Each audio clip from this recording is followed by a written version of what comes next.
gente. Eu quero começar a conversar aqui no nosso canal, no nosso lugarzinho de dialética, para falar sobre a história da Bíblia. Eu tô no coração de fazer esses videozinhos curtos, de 5 minutos, a gente ir engajando, conversando,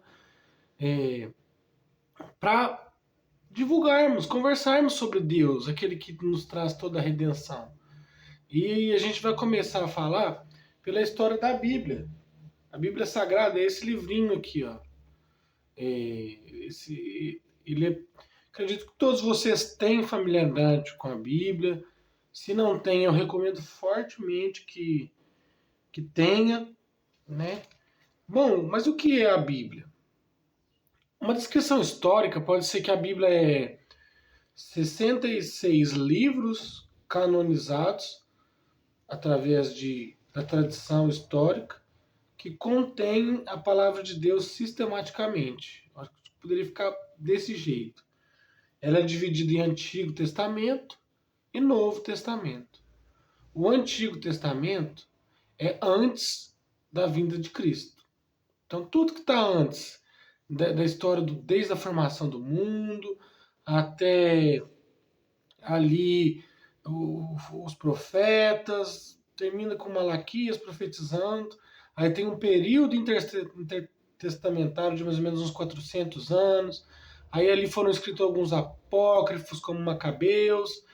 E a gente tem um Novo Testamento, né? E assim, eu acho que a primeira coisa que a gente poderia falar nesses 5 minutinhos iniciais é que a Bíblia, a gente tem que ter um olhar muito verdadeiro com a Bíblia. Assim, a gente não pode usar a Bíblia para fazer as nossas próprias vontades, as nossas próprias mensagens. Eu gosto até aqui, minha Bíblia toda rabiscada, mas eu escrevi aqui, ó. Eu gosto de. A primeira coisa que eu tenho na minha Bíblia: desonestidade intelectual é o pior tipo de desonestidade que tem. Não deu para ver certinho, mas é mais ou menos por aí. Por quê? Porque a Bíblia, trazendo a mensagem de Deus, passou por muitos anos para ser escrita, né? Se a gente for pegar a primeira datação ali de Moisés até João, vão dar muitos anos, vão dar, não sei se vai chegar ali 2.000 anos, 3.000 anos, né? Porque Gênesis está mais ou menos 1.400 anos antes de Cristo. E João está ali 90 anos depois de Cristo, assim, de acordo com as nossas datações.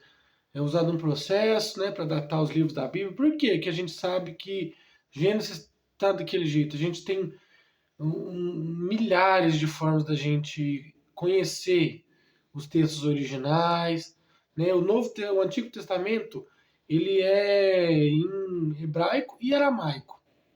O Novo já é em grego, já é uma cultura mais helenística. E a Bíblia começa com Gênesis e termina com Apocalipse. Existem outros livros que correm na tradição, né, que são os apócrifos, e existem apócrifos que são assim totalmente destruídos pela tradição, né? Existem alguns outros que ficam meio lá, meio cá. Por exemplo, tem Apocalipse de Pedro, Atos de Paulo a Tecla, você tem no próprio Gênesis, você tem o livro de Enoque, Macabeus, né? Algumas coisas que acrescentam em Daniel. Mas para você entender, a Bíblia, ela é duas coisas. Assim, não tem como você não estar categorizado numa dessas duas coisas. Ou ela é para você a regra de fé e prática, a voz inerrante de Jesus, ou ela tem que ser considerada como um livro histórico. Se você não considerar nenhuma dessas duas, você está sendo desonesto. Você diz, mas a Bíblia não tem valor nenhum. Mentira. Se você fala que a Bíblia não tem valor nenhum, você está sendo desonesto. Esse foi o nosso primeiro videozinho, 5 minutinhos. Mas vamos continuar falando sobre a Bíblia? Fica aí para o próximo vídeo.